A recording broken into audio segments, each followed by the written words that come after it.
ಭಾರತದ ಮೇಲೆ Iran Israel ಕದನ ಎಫೆಕ್ಟ್ ಆಗಿದೆ. ಯುದ್ಧದಿಂದ ಡ್ರೈ ಫ್ರೂಟ್ಸ್ ಉದ್ಯಮಕ್ಕೂ ಕೂಡ ಶಾಕ್ ಆಗಿದೆ. ಗಲ್ಫ್ ರಾಷ್ಟ್ರದಿಂದ ಬರ್ತಾ ಇಲ್ಲ ಭಾರತಕ್ಕೆ ಡ್ರೈ ಫ್ರೂಟ್ಸ್. ಆಮದು ಕಡಿಮೆ ಆಗ್ತಾ ಇದೆ, ಹೆಚ್ಚಾಗ್ತಾ ಇದೆ ಡಿಮ್ಯಾಂಡ್ ಕೂಡ. ಡ್ರೈ ಫ್ರೂಟ್ಸ್ ಉದ್ಯಮದ ಮೇಲೆ ಇರಾನ್ ಯುದ್ಧದ ಕರಿ ನೆರಳು ಬಿದ್ದಿದೆ. ಮಧ್ಯಪ್ರಾಚ್ಯ ಯುದ್ಧದಿಂದ ಡ್ರೈ ಫ್ರೂಟ್ಸ್ ಉದ್ಯಮಕ್ಕೆ ಬಹಳ ದೊಡ್ಡ ಶಾಕ್ ಇದು.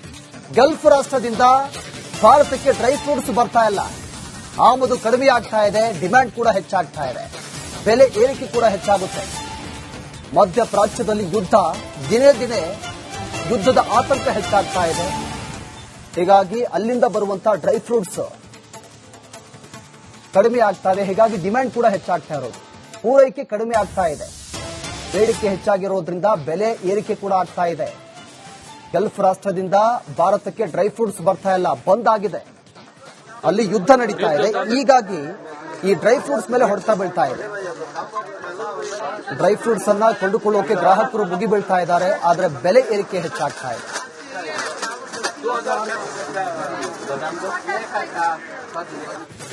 ಇದೇ ವಿಚಾರಕ್ಕೆ ಸಂಬಂಧಪಟ್ಟಂತೆ ಹೆಚ್ಚಿನ ಡೀಟೇಲ್ಸ್ ಅನ್ನ ಕೊಡ್ತಾರೆ ನಮ್ಮ ಪ್ರತಿನಿಧಿ ಚರಣ್. ನಮ್ಮ ಜೊತೆ ನೇರ ಸಂಪರ್ಕದಲ್ಲಿದ್ದಾರೆ. ಚರಣ್, ಇದೀಗ ಡ್ರೈ ಫ್ರೂಟ್ಸ್ ಆಮದು ಕಡಿಮೆ ಆಗ್ತಾ ಇದೆ, ಬೆಲೆ ಏರಿಕೆ ಆಗ್ತಾ ಇದೆ. ಮತ್ತೊಂದು ಕಡೆ ಗ್ರಾಹಕರು ಏನ್ ಹೇಳ್ತಿದ್ದಾರೆ, ಈ ಸದ್ಯಕ್ಕೆ ಏನ್ ಡೀಟೇಲ್ಸ್ ಇದೆ?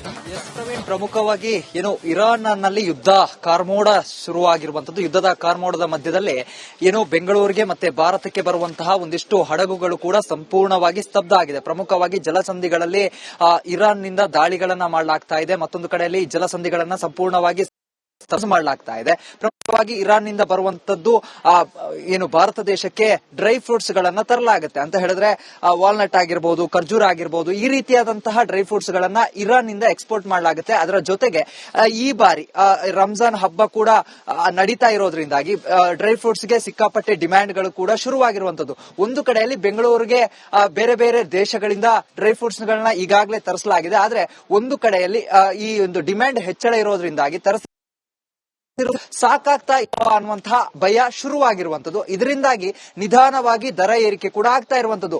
ಇನ್ನು ಸದ್ಯ ಇಲ್ಲಿನ ಮಾಲೀಕರು ಹೇಳ್ತಾ ಇರುವಂತಹ ಪ್ರಕಾರ 20 ದಿವಸಗಳ ಕಾಲಕ್ಕೆ ಯಾವುದೇ ರೀತಿಯಾದಂತಹ ಬದಲಾವಣೆಗಳು ಆಗದೆ ಹೋದ್ರೂ ಕೂಡ ಯುದ್ಧ ಯಥಾಸ್ಥಿತಿಯಾಗಿ ಮುಂದುವರೆದು ಹಡಗುಗಳಿಗೆ ಏನಾದ್ರೂ ಅಥವಾ ವಿಮಾನಗಳ ಹಾರಾಟ ಶುರುವಾಗದೆ ಹೋದ್ರೆ ಮುಂದಿನ ದಿನಗಳಲ್ಲಿ ಡ್ರೈ ಫ್ರೂಟ್ಸ್ ಗಳು ಬರೋದಿಲ್ಲ. ಅಂತ ಸಂದರ್ಭದಲ್ಲಿ ಮುಂಬೈಗಳಿಂದಾಗಿ ಟ್ರೇಡ್ ಗಳಲ್ಲಿ ಇರಿಸಿಕೊಂಡಿರುವಂತಹ ಡ್ರೈ ಫ್ರೂಟ್ಸ್ ಗಳನ್ನ ಖರೀದಿ ಮಾಡಬೇಕಾಗತ್ತೆ. ಆ ಒಂದು ಡ್ರೈ ಫ್ರೂಟ್ಸ್ ಗಳನ್ನ ಖರೀದಿ ಮಾಡಬೇಕಾದ್ರೆ ಆಟೋಮೆಟಿಕ್ಲಿ ದರ ಹೆಚ್ಚಳ ಆಗುತ್ತೆ. ಮತ್ತೊಂದು ಕಡೆಯಲ್ಲಿ ಖರೀದಿಯ ದರ ಹೆಚ್ಚಳ ಆಗೋದ್ರ ಜೊತೆಗೆ ಈ ಒಂದು ಗ್ರಾಹಕರಿಗೆ ನೀಡುವಂತಹ ದರ ಕೂಡ ಹೆಚ್ಚಳ ಆಗುವಂತಹ ಸಾಧ್ಯತೆ ಇದೆ. ಮಾಲೀಕರನ್ನ ಮಾತಾಡಿಸ್ತಾ ಹೋಗ್ತೀನಿ. ಸರಿಗ ಪ್ರಮುಖವಾಗಿ ಇರಾನ್ ನಲ್ಲಿ ಯುದ್ಧ ಆಗ್ತಾ ಇದೆ. ಬಹುತೇಕ ಫ್ರೂಟ್ಸ್ ನ ತರಿಸ್ತಾರೆ. ವಾಲ್ನಟ್ ಆಗಿರ್ಬೋದು, ಖರ್ಜೂರ ಆಗಿರ್ಬೋದು, ಪಿಸ್ತಾ ಆಗಿರ್ಬೋದು. ಒಂದ್ ಕಡೆಯಲ್ಲಿ ಅದು ಆಗ್ರಾ ಅಂತಾನೆ ಹೇಳ್ಬಹುದು, ಡ್ರೈ ಫ್ರೂಟ್ಸ್ ನ ಆಗ್ರಾ. ಈಗ ಅಲ್ಲಿಂದ ನಿಮ್ಗೆ ಯಾವ ಡ್ರೈ ಫ್ರೂಟ್ಸ್ ಬರ್ತಾ ಇಲ್ಲ. ಮತ್ತೊಂದು ಕಡೆಯಲ್ಲಿ ರಂಜಾನ್ ಹಬ್ಬ, ಡಿಮ್ಯಾಂಡ್ ಜಾಸ್ತಿ ಇದೆ. ಹೇಗಿದೆ ಪರಿಸ್ಥಿತಿ ಅಂತ? ಆಕ್ಚುಲಿ ಪೂರ್ತಿ ವರ್ಲ್ಡ್ ನಲ್ಲಿ major products of dry fruits ಅಂಜೂರ, ಖರ್ಜೂರ ಮತ್ತೆ ಜಾಫ್ರಾನು ಅದು ಎಲ್ಲ ಇರಾನ್ ಸರ್. ಇರಾನ್ ನಲ್ಲಿ ಪೂರ್ತಿ ವರ್ಲ್ಡ್ ಗೆ ಸಪ್ಲೈ ಆಗುತ್ತೆ. ಈ ವರ್ಷ ನಾವು ಎಲ್ಲ ಪರ್ಚೇಸ್ ಆಲ್ರೆಡಿ ಮಾಡಿದ್ದಾರೆ. ಒಂದು 2 ತಿಂಗಳ ಮುಂಚೆ ನಾವು ಇರಾನ್ದು ಪರ್ಚೇಸ್ ಮಾಡಿದ್ದಾರೆ. ನಾವು ಎಲ್ಲ ಪೂರ್ತಿ ವರ್ಲ್ಡ್ ನಲ್ಲಿ ಎಲ್ಲ ಮಾಡಿದ್ದಾರೆ. ಬಟ್ ಇದು ಆದ ತಕ್ಷಣ ಸರ್ ಎಲ್ಲ ಮೇಜರ್ ಸ್ಟಾಕಿಸ್ಟ್ ಎಲ್ಲ ಕ್ಲೋಸ್ ಆಗಿದೆ. Bandar Abbas port of Iran, sea port ಅದನ್ನ ಕ್ಲೋಸ್ ಆಗಿದೆ. ಈಗ ಏನ್ ಆಕ್ಟಿವಿಟಿ ಇಲ್ಲ, ಅಲ್ಲಿಂದು ಸಪ್ಲೈ ಇಲ್ಲ. ಈಗ ಮೇಜರ್ ಸ್ಟಾಕಿಸ್ಟ್ ಇರ್ತದೆ ಮುಂಬೈನಲ್ಲಿ, ದಿಲ್ಲಿನಲ್ಲಿ ಎಲ್ಲ ಅವರೆಲ್ಲ ಕ್ಲೋಸ್ ಮಾಡಿದ್ದಾರೆ. ಯಾಕೆಂದ್ರೆ ಅದು ಅಡ್ವಾಂಟೇಜ್. ಇದು ಈ ತರ ಆಯ್ತಂದ್ರೆ ರೇಟು ಎಲ್ಲ ಡಬಲ್ ಟ್ರಿಬಲ್ ಮಾಡಿಬಿಡ್ತದೆ. ಈಗ ನನ್ನ ಹತ್ರ ಸ್ಟಾಕ್ ಒಂದು 25 ದಿವಸ ಅದು ಸ್ಟಾಕ್ ಐತೆ ಸರ್. ಇದು ಆದ್ಮೇಲೆ ಏನಾಗತ್ತೆ ಅಂತ ಏನ್ ಗೊತ್ತಿಲ್ಲ. We have to wait and watch. Rate ಜಾಸ್ತಿ ಆಗ್ಬಿಡ್ತದೆ. ಐಟಮೇ ಬಂದಿಲ್ಲ ಅಂದ್ರೆ ರೇಟು 100% ಜಾಸ್ತಿ ಆಗತ್ತೆ. ಮತ್ತು ರಂಜಾನ್ ಹಬ್ಬ ಇಸ್ ವೆರಿ ನಿಯರ್. ರಂಜಾನ್ ಹಬ್ಬ ಟೈಮ್ನಲ್ಲಿ ತುಂಬಾ ಯೂಸೇಜ್ ಆಗತ್ತೆ ಖರ್ಜೂರ ಮತ್ತೆ ಡ್ರೈ ಫ್ರೂಟ್ಸ್. ಈ ಸ್ಟಾಕ್ ತುಂಬಾ ಕಡಿಮೆ ಐತೆ ಸರ್. ಪೂರ್ತಿ ಇಂಡಿಯಾನಲ್ಲಿ ಇಲ್ಲ, ಪೂರ್ತಿ ವರ್ಲ್ಡ್ ನಲ್ಲಿ ಇರೋದು ಎಲ್ಲಿನ ಸ್ಟಾಕ್ ಇಲ್ಲ. ವಿ ವರ್ ಅನ್ಅವೇರ್ ಈ ಸ್ಟಾಕ್ ಇಷ್ಟು ಕಡಿಮೆ ಆಗ್ಬಿಡುತ್ತೆ, ಈ ತರ ಈ ವಾರ ಸ್ಟಾರ್ಟ್ ಆಗತ್ತೆ ಅಂತ. ಇಲ್ಲ ಅಂದ್ರೆ we would have brought more quantity and kept. But rate ತುಂಬಾ ನ್ಯಾಚುರಲಿ ಜಾಸ್ತಿ ಆಗ್ಬಿಡ್ತದೆ sir. We have no other option to do. ಇದಿಷ್ಟು ಮಾಲೀಕರು ಹೇಳ್ತಾ ಇರೋದು. ಪ್ರಮುಖವಾಗಿ ಹಬ್ಬ ಆರಂಭ ಆಗುತ್ತೆ ಅನ್ನುವಂತಹ ಮುಂಚೆ ಒಂದಿಷ್ಟು ಡ್ರೈ ಫ್ರೂಟ್ಸ್ ಗಳನ್ನ ಖರೀದಿ ಮಾಡಿದ್ವಿ. ಆದ್ರೆ ಈ ಏಕಾಏಕಿಯಾಗಿ ಭಾರತದ ಮೇಲೆ ಇರಾನ್ ಇಸ್ರೇಲ್ ಕದನ ಎಫೆಕ್ಟ್ ಆಗಿದೆ. ಯುದ್ಧದಿಂದ ಡ್ರೈ ಫ್ರೂಟ್ಸ್ ಉದ್ಯಮಕ್ಕೂ ಕೂಡ ಶಾಕ್ ಆಗಿದೆ. ಗಲ್ಫ್ ರಾಷ್ಟ್ರದಿಂದ ಬರ್ತಾ ಇಲ್ಲ ಭಾರತಕ್ಕೆ ಡ್ರೈ ಫ್ರೂಟ್ಸ್. ಆಮದು ಕಡಿಮೆ ಆಗ್ತಾ ಇದೆ, ಹೆಚ್ಚಾಗ್ತಾ ಇದೆ ಡಿಮ್ಯಾಂಡ್ ಕೂಡ. ಡ್ರೈ ಫ್ರೂಟ್ಸ್ ಉದ್ಯಮದ ಮೇಲೆ ಇರಾನ್ ಯುದ್ಧದ ಕರಿ ನೆರಳು ಬಿದ್ದಿದೆ. ಮಧ್ಯಪ್ರಾಚ್ಯ ಯುದ್ಧದಿಂದ ಡ್ರೈ ಫ್ರೂಟ್ಸ್ ಉದ್ಯಮಕ್ಕೆ ಬಹಳ ದೊಡ್ಡ ಶಾಕ್ ಇದು. ಗಲ್ಫ್ ರಾಷ್ಟ್ರದಿಂದ ಭಾರತಕ್ಕೆ ಡ್ರೈ ಫ್ರೂಟ್ಸ್ ಬರ್ತಾ ಇಲ್ಲ, ಆಮದು ಕಡಿಮೆ ಆಗ್ತಾ ಇದೆ, ಡಿಮ್ಯಾಂಡ್ ಕೂಡ ಹೆಚ್ಚಾಗ್ತಾ ಇದೆ, ಬೆಲೆ ಏರಿಕೆ ಕೂಡ ಹೆಚ್ಚಾಗುತ್ತೆ. ಮಧ್ಯಪ್ರಾಚ್ಯದಲ್ಲಿ ಯುದ್ಧ, ದಿನೇ ದಿನೇ ಯುದ್ಧದ ಆತಂಕ ಹೆಚ್ಚಾಗ್ತಾ ಇದೆ. ಹೀಗಾಗಿ ಅಲ್ಲಿಂದ ಬರುವಂತಹ ಡ್ರೈ ಫ್ರೂಟ್ಸ್ ಕಡಿಮೆ ಆಗ್ತಾ ಇದೆ. ಹೀಗಾಗಿ ಡಿಮ್ಯಾಂಡ್ ಕೂಡ ಹೆಚ್ಚಾಗ್ತಾ ಇರೋದು, ಪೂರೈಕೆ ಕಡಿಮೆ ಆಗ್ತಾ ಇದೆ, ಬೇಡಿಕೆ ಹೆಚ್ಚಾಗಿರೋದ್ರಿಂದ ಬೆಲೆ ಏರಿಕೆ ಕೂಡ ಆಗ್ತಾ ಇದೆ. ಗಲ್ಫ್ ರಾಷ್ಟ್ರದಿಂದ ಭಾರತಕ್ಕೆ ಡ್ರೈ ಫ್ರೂಟ್ಸ್ ಬರ್ತಾ ಇಲ್ಲ, ಬಂದ್ ಆಗಿದೆ. ಅಲ್ಲಿ ಯುದ್ಧ ನಡೀತಾ ಇದೆ. ಹೀಗಾಗಿ ಈ ಡ್ರೈ ಫ್ರೂಟ್ಸ್ ಮೇಲೆ ಹೊಡೆತ ಬೀಳ್ತಾ ಇದೆ. ಡ್ರೈ ಫ್ರೂಟ್ಸ್ ಅನ್ನ ಕೊಂಡುಕೊಳ್ಳೋಕೆ ಗ್ರಾಹಕರು ಮುಗಿಬೀಳ್ತಾ ಇದ್ದಾರೆ, ಆದರೆ ಬೆಲೆ ಏರಿಕೆ ಹೆಚ್ಚಾಗ್ತಾ ಇದೆ.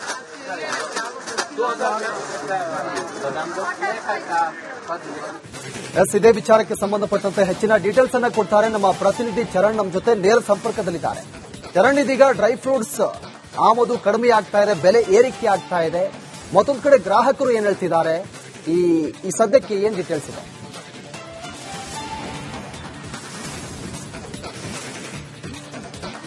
ಪ್ರಮುಖವಾಗಿ ಏನು ಇರಾನ್ ನಲ್ಲಿ ಯುದ್ಧ ಕಾರ್ಮೋಡ ಶುರುವಾಗಿರುವಂತದ್ದು. ಯುದ್ಧದ ಕಾರ್ಮೋಡದ ಮಧ್ಯದಲ್ಲಿ ಏನು ಬೆಂಗಳೂರಿಗೆ ಮತ್ತೆ ಭಾರತಕ್ಕೆ ಬರುವಂತಹ ಒಂದಿಷ್ಟು ಹಡಗುಗಳು ಕೂಡ ಸಂಪೂರ್ಣವಾಗಿ ಸ್ತಬ್ಧ ಆಗಿದೆ. ಪ್ರಮುಖವಾಗಿ ಜಲಸಂಧಿಗಳಲ್ಲಿ ಇರಾನ್ ನಿಂದ ದಾಳಿಗಳನ್ನ ಮಾಡಲಾಗ್ತಾ ಇದೆ, ಮತ್ತೊಂದು ಕಡೆಯಲ್ಲಿ ಜಲಸಂಧಿಗಳನ್ನ ಸಂಪೂರ್ಣವಾಗಿ ಮಾಡಲಾಗ್ತಾ ಇದೆ. ಪ್ರಮುಖವಾಗಿ ಇರಾನ್ ನಿಂದ ಬರುವಂತದ್ದು ಏನು ಭಾರತ ದೇಶಕ್ಕೆ ಡ್ರೈ ಫ್ರೂಟ್ಸ್ ಗಳನ್ನ ತರಲಾಗುತ್ತೆ ಅಂತ ಹೇಳಿದ್ರೆ ವಾಲ್ನಟ್ ಆಗಿರಬಹುದು, ಖರ್ಜೂರ ಆಗಿರಬಹುದು, ಈ ರೀತಿಯಾದಂತಹ ಡ್ರೈ ಫ್ರೂಟ್ಸ್ ಗಳನ್ನ ಇರಾನ್ ನಿಂದ ಎಕ್ಸ್ಪೋರ್ಟ್ ಮಾಡಲಾಗುತ್ತೆ. ಅದರ ಜೊತೆಗೆ ಈ ಬಾರಿ ರಂಜಾನ್ ಹಬ್ಬ ಕೂಡ ನಡೀತಾ ಇರೋದ್ರಿಂದಾಗಿ ಡ್ರೈ ಫ್ರೂಟ್ಸ್ ಗೆ ಸಿಕ್ಕಾಪಟ್ಟೆ ಡಿಮ್ಯಾಂಡ್ ಗಳು ಕೂಡ ಶುರುವಾಗಿರುವಂತದ್ದು.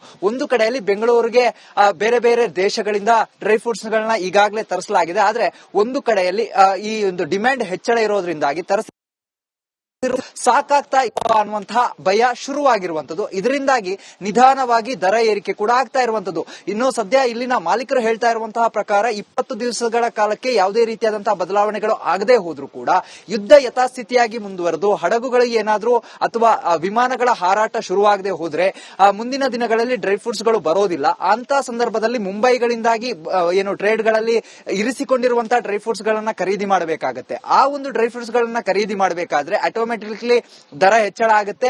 ಮತ್ತೊಂದು ಕಡೆಯಲ್ಲಿ ಏನು ಖರೀದಿಯ ದರ ಹೆಚ್ಚಳ ಆಗೋದ್ರ ಜೊತೆಗೆ ಈ ಒಂದು ಗ್ರಾಹಕರಿಗೆ ನೀಡುವಂತಹ ದರ ಕೂಡ ಹೆಚ್ಚಳ ಆಗುವಂತಹ ಸಾಧ್ಯತೆ ಇದೆ. ಮಾಲೀಕರನ್ನ ಮಾತಾಡಿಸ್ತಾ ಹೋಗ್ತೀನಿ. ಸರಿಗ ಪ್ರಮುಖವಾಗಿ ಇರಾನ್ ನಲ್ಲಿ ಯುದ್ಧ ಆಗ್ತಾ ಇದೆ. ಬಹುತೇಕ ಫ್ರೂಟ್ಸ್ ನ ತರಿಸ್ತಾರೆ. ವಾಲ್ನಟ್ ಆಗಿರ್ಬೋದು, ಖರ್ಜೂರ ಆಗಿರ್ಬೋದು, ಪಿಸ್ತಾ ಆಗಿರ್ಬೋದು. ಒಂದ್ ಕಡೆಯಲ್ಲಿ ಅದು ಆಗ್ರಾ ಅಂತಾನೆ ಹೇಳ್ಬಹುದು, ಡ್ರೈ ಫ್ರೂಟ್ಸ್ ನ ಆಗ್ರಾ.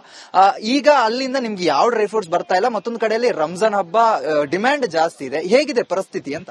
ಸರ್, ಆಕ್ಚುಲಿ ಪೂರ್ತಿ ವರ್ಲ್ಡ್ ನಲ್ಲಿ major products of dry fruits ಅಂಜೂರ, ಖರ್ಜೂರ ಮತ್ತೆ ಜಾಫ್ರಾನು ಅದು ಎಲ್ಲ ಇರಾನ್ ಸರ್. ಇರಾನ್ ನಲ್ಲಿ ಪೂರ್ತಿ ವರ್ಲ್ಡ್ ಗೆ ಸಪ್ಲೈ ಆಗುತ್ತೆ. ಈ ವರ್ಷ ನಾವು ಎಲ್ಲ ಪರ್ಚೇಸ್ ಆಲ್ರೆಡಿ ಮಾಡಿದ್ದಾರೆ. ಒಂದು 2 ತಿಂಗಳ ಮುಂಚೆ ನಾವು ಇರಾನ್ದು ಪರ್ಚೇಸ್ ಮಾಡಿದ್ದಾರೆ. ನಾವು ಎಲ್ಲ ಪೂರ್ತಿ ವರ್ಲ್ಡ್ ನಲ್ಲಿ ಎಲ್ಲ ಮಾಡಿದ್ದಾರೆ. ಬಟ್ ಇದು ಆದ ತಕ್ಷಣ ಸರ್ ಎಲ್ಲ ಮೇಜರ್ ಸ್ಟಾಕಿಸ್ಟ್ ಎಲ್ಲ ಕ್ಲೋಸ್ ಆಗಿದೆ. Bandar Abbas port of Iran, sea port ಅದನ್ನ ಕ್ಲೋಸ್ ಆಗಿದೆ. ಈಗ ಏನ್ ಆಕ್ಟಿವಿಟಿ ಇಲ್ಲ, ಅಲ್ಲಿಂದು ಸಪ್ಲೈ ಇಲ್ಲ. ಈಗ ಮೇಜರ್ ಸ್ಟಾಕಿಸ್ಟ್ ಇರ್ತದೆ ಮುಂಬೈನಲ್ಲಿ, ದಿಲ್ಲಿನಲ್ಲಿ ಎಲ್ಲ ಅವರೆಲ್ಲ ಕ್ಲೋಸ್ ಮಾಡಿದ್ದಾರೆ. ಯಾಕೆಂದ್ರೆ ಅದು ಅಡ್ವಾಂಟೇಜ್. ಇದು ಈ ತರ ಆಯ್ತಂದ್ರೆ ರೇಟು ಎಲ್ಲ ಡಬಲ್ ಟ್ರಿಬಲ್ ಮಾಡಿಬಿಡ್ತದೆ. ಈಗ ನನ್ನ ಹತ್ರನ ಸ್ಟಾಕ್ ಒಂದು 25 ದಿವಸದ್ದು ಸ್ಟಾಕ್ ಐತೆ ಸರ್. ಇದು ಆದ್ಮೇಲೆ ಏನಾಗತ್ತೆ ಅಂತ ಏನ್ ಗೊತ್ತಿಲ್ಲ. We have to wait and watch. Rate ಜಾಸ್ತಿ ಆಗ್ಬಿಡ್ತದೆ. ಐಟಮೇ ಬಂದಿಲ್ಲ ಅಂದ್ರೆ ರೇಟು 100% ಜಾಸ್ತಿ ಆಗತ್ತೆ. ಮತ್ತು ರಂಜಾನ್ ಹಬ್ಬ ಇಸ್ ವೆರಿ ನಿಯರ್. ರಂಜಾನ್ ಹಬ್ಬ ಟೈಮ್ನಲ್ಲಿ ತುಂಬಾ ಯೂಸೇಜ್ ಆಗತ್ತೆ ಖರ್ಜೂರ ಮತ್ತೆ ಡ್ರೈ ಫ್ರೂಟ್ಸ್. ಈ ಸ್ಟಾಕ್ ತುಂಬಾ ಕಡಿಮೆ ಐತೆ ಸರ್. ಪೂರ್ತಿ ಇಂಡಿಯಾನಲ್ಲಿ ಇಲ್ಲ, ಪೂರ್ತಿ ವರ್ಲ್ಡ್ ನಲ್ಲಿ ಇರೋದು ಎಲ್ಲಿನ ಸ್ಟಾಕ್ ಇಲ್ಲ. ವಿ ವರ್ ಅನ್ಅವೇರ್ ಈ ಸ್ಟಾಕ್ ಇಷ್ಟು ಕಡಿಮೆ ಆಗ್ಬಿಡುತ್ತೆ, ಈ ತರ ವಾರ ಸ್ಟಾರ್ಟ್ ಆಗತ್ತೆ ಅಂತ. ಇಲ್ಲ ಅಂದ್ರೆ we would have brought more quantity and kept.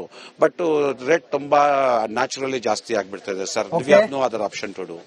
ಇದಿಷ್ಟು ಮಾಲೀಕರು ಹೇಳ್ತಾರೆ. ಒಂದು ಪ್ರಮುಖವಾಗಿ ಏನು ಹಬ್ಬ ಆರಂಭ ಆಗುತ್ತೆ ಅನ್ನುವಂತಹ ಮುಂಚೆ ಒಂದಿಷ್ಟು ಡ್ರೈ ಫ್ರೂಟ್ಸ್ ಗಳನ್ನ ಖರೀದಿ ಮಾಡಿದ್ವಿ. ಆದ್ರೆ ಈ ಏಕಾಏಕಿಯಾಗಿ